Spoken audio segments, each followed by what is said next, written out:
जैसा कि आप सब जानते हैं कि 2 दिन पहले आम आदमी पार्टी के राज्यसभा सांसद संजय सिंह जी के घर पर ईडी की रेड हुई। 8 घंटे तक ईडी की ये रेड चली। संजय सिंह जी के 4 कमरे के मकान को 8 घंटे तक ईडी ने एक एक कोने में छानबीन करी। किचन देख लिया, बेडरूम देख लिया, ड्राइंग रूम देख लिया, गेस्ट रूम देख लिया, लेकिन उनको 1 रुपया भी भ्रष्टाचार का वहां पर नहीं मिला। कोई कैश नहीं मिला, कोई सोने के बिस्कुट नहीं मिले, कोई हीरे जवाहरात नहीं मिले, कोई प्रॉपर्टी के कागज नहीं मिले। भ्रष्टाचार का 1 रुपया भी संजय सिंह जी के घर से नहीं निकला। लेकिन फिर भी मोदी जी की और भारतीय जनता पार्टी की ईडी ने संजय सिंह जी को गिरफ्तार कर लिया। कुछ भी नहीं मिलने के बावजूद गिरफ्तार कर लिया। आज ये समझने की जरूरत है कि जो संजय सिंह जी के घर पे रेड हुई, जो संजय सिंह जी की गिरफ्तारी हुई, ये आखिरकार क्यों हुई? जो ये रेड है, ये रेड सिर्फ संजय सिंह जी के घर पे नहीं हो रही, लेकिन हम देख सकते हैं कि किस तरह से लगातार जो भी मोदी जी के विरोध में बोलता है, जो पार्टियां मोदी जी के विपक्ष में खड़ी होती हैं, जो उनके भ्रष्टाचार को उजागर करती हैं, उन पर लगातार, चाहे ईडी हो, चाहे सीबीआई हो, चाहे इनकम टैक्स हो, उनको मोदी जी ने उनके पीछे छोड़ दिया है। जब से विपक्ष की सारी पार्टियां एकत्रित होनी शुरू हुई, जब से इंडिया अलायंस बनना शुरू हुआ, तो हम देख सकते हैं कि एक पैटर्न है कि एक तरफ अलायंस बन रही है, एक तरफ गठबंधन बन रहा है, एक तरफ इंडिया की सारी पार्टियां एक साथ आ रही हैं, और दूसरी तरफ इन्हीं सारी पार्टियों के नेताओं पर एक के बाद एक सीबीआई की रेड हो रही है, ईडी की रेड हो रही है, इनकम टैक्स की रेड हो रही है। ये क्यों हो रहा है?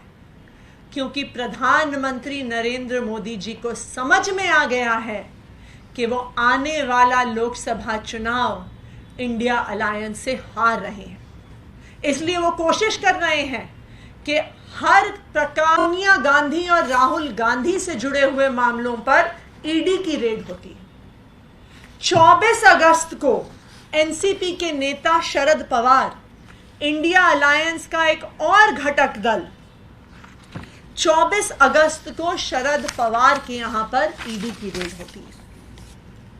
26 सितंबर को ममता बनर्जी, तृणमूल कांग्रेस, वेस्ट बंगाल की चीफ मिनिस्टर और इंडिया अलायंस का एक घटक दल की प्रमुख और मुखर नेता के यहां पर 26 सितंबर को ईडी की रेड होती है। 28 सितंबर को हेमंत सोरेन, झारखंड मुक्ति मोर्चा के नेता, जो भी एक इंडिया अलायंस का घटक दल है, उनके यहां पर ईडी की रेड होती है।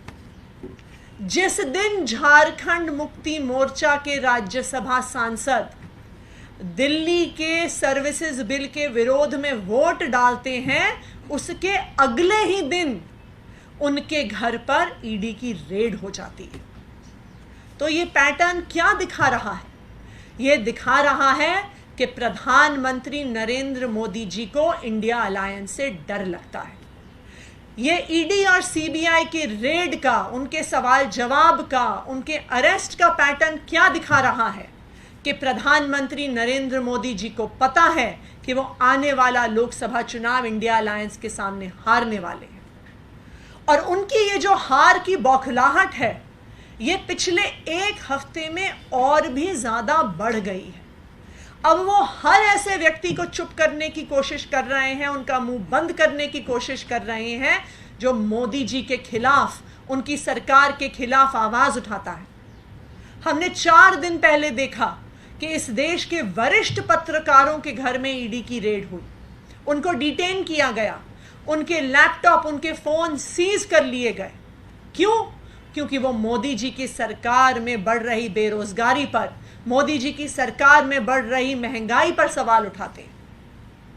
उसके अगले दिन हमने देखा कि जब टीएमसी गोपीनाथ के घर पर और उनके ऑफिसेज में इनकम टैक्स की रेड होती है, और उसी दिन 5 अक्टूबर को डीएमके के नेता एस जगत रक्षकन के घर पर और उनसे जुड़ी हुई ऑफिसेज के लोकेशन पर इनकम टैक्स डिपार्टमेंट की रेड होती है।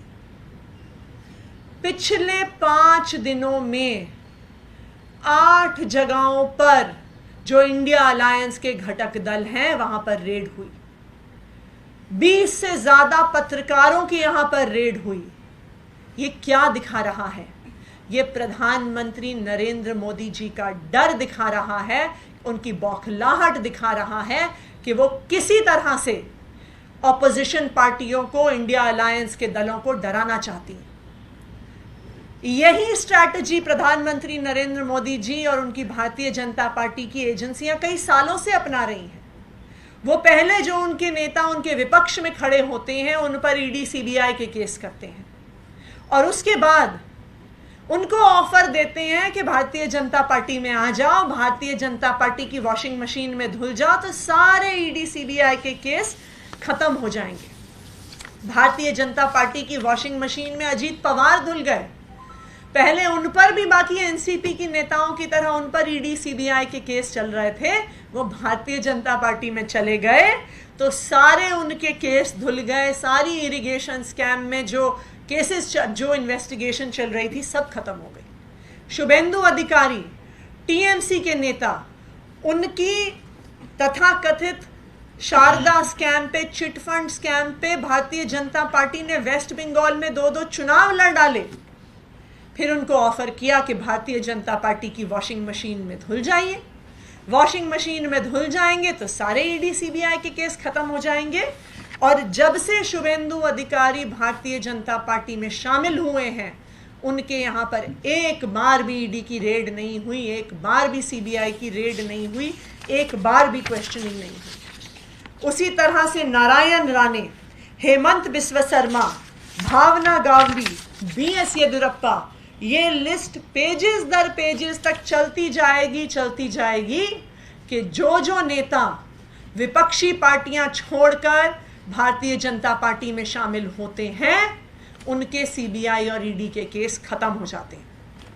लेकिन मैं प्रधानमंत्री नरेंद्र मोदी जी को बताना चाहती हूं कि इंडिया अलायंस और आम आदमी पार्टी आपकी सीबीआई और ईडी की धमकियों से डरने वाली नहीं है।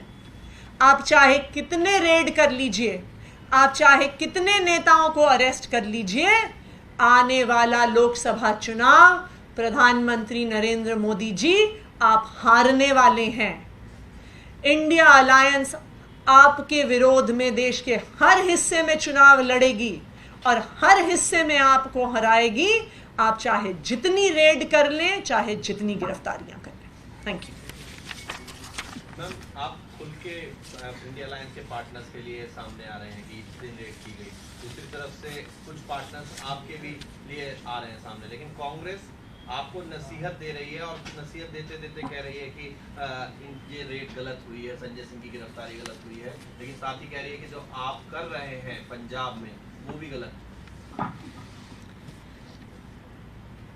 इंडिया अलायंस के सारे घटक दल एक साथ हैं, इंडिया अलायंस के सारे घटक दल एक साथ रहेंगे, और चाहे जितनी ईडी सीबीआई इनकम टैक्स की रेड होती रहे, लेकिन इंडिया अलायंस आने वाले लोकसभा चुनाव में प्रधानमंत्री नरेंद्र मोदी जी को हरा कर रहेगा। मैम, अकाली दल ने एक बयान दिया है और मुख्यमंत्री और संजय सिंह पे बयान बोला कि वो माफिया हैं, शराब कारोबार के, चाहे पंजाब में भी ऐसा किया है। मैं हर पार्टी के नेता जो इस तथाकथित एक्साइज पॉलिसी घोटाले पर कुछ टिप्पणी करना चाहते हैं, मैं उनसे ये आग्रह करूंगी कि कल जो सुप्रीम कोर्ट में ईडी ने अपनी बहस करी है उसका जरा वीडियो देख ले, वो शायद YouTube पर अवेलेबल होगा। सुप्रीम कोर्ट की सारी प्रोसीडिंग्स का लाइव टेलीकास्ट होता है। अगर हम उन प्रोसीडिंग्स को देख लें तो साफ नजर आ जाएगा कि ईडी के पास 1 रुपए के भी भ्रष्टाचार का सबूत नहीं है। यह सारा तथाकथित एक्साइज पॉलिसी घोटाला फर्जीवाड़ा है। अभी तक 15 महीने की जांच के बाद 500 से ज्यादा ईडी और सीबीआई के अफसर लगाने के बाद भी ईडी सुप्रीम कोर्ट के सामने 1 रुपए के भी भ्रष्टाचार का सबूत नहीं रख पाई। इस बार ईडी ये कह रही है कि 3 करोड़ रुपए संजय सिंह को दिए गए, अलग अलग तारीख को ट्रांजैक्शन का वो तरीका बता रही है, सीडीआर और डिटेल्स बता रही है कि वो एक तरह से मनी ट्रेल पहली बार वो सामने लाने की कोशिश कर रहे हैं। जब ये घोटाला शुरू हुआ था, इस पे बातचीत, इस पे press conference Bharatiya Janata party ने शुरू करी थी इस तथाकथित घोटाले पे, तब वो कहते थे कि 50,000 करोड़ का घोटाला हुआ। कुछ दिन बाद कहने लगे कि नहीं 8,000 करोड़ का घोटाला हुआ। फिर कहने लगे नहीं 300 करोड़ का घोटाला हुआ। कुछ दिन बाद कहा 50 करोड़ का घोटाला हुआ। अब ये कह रहे हैं 3 करोड़ का घोटाला हुआ। कुछ दिन बाद कहेंगे कि संजय सिंह जी की जेब में 200 रुपए मौजूद थे जब उनका अरेस्ट हुआ, 200 रुपए का घोटाला हुआ है, 200 रुपए के घोटाले पे केस करेंगे। मैं तो ईडी को, सीबीआई को चैलेंज कर रही हूं कि आप 1 रुपए के भी घोटाले का सबूत देश के सामने रख के दिखा दो, नहीं तो सारी ईडी सीबीआई के अफसरों को मैं कह रही हूं कि आप इस्तीफा दे दो, और सारे जो भारतीय जनता पार्टी के नेता और प्रवक्ता 10,000 करोड़ से 200 रुपए में आए हैं पिछले 1.5 साल में, वो सब भी अपने अपने पद से इस्तीफा दे दें। आंकड़े आपने गिनाए हैं, ये इंडिया गठबंधन बनने के बाद की जांच का, जब से इंडिया गठबंधन ने साथ, क्योंकि ये अलायंस जब से साथ आना शुरू हुआ, बातचीत होनी शुरू हुई, अप्रैल मई की बात है, तब से मैंने जितने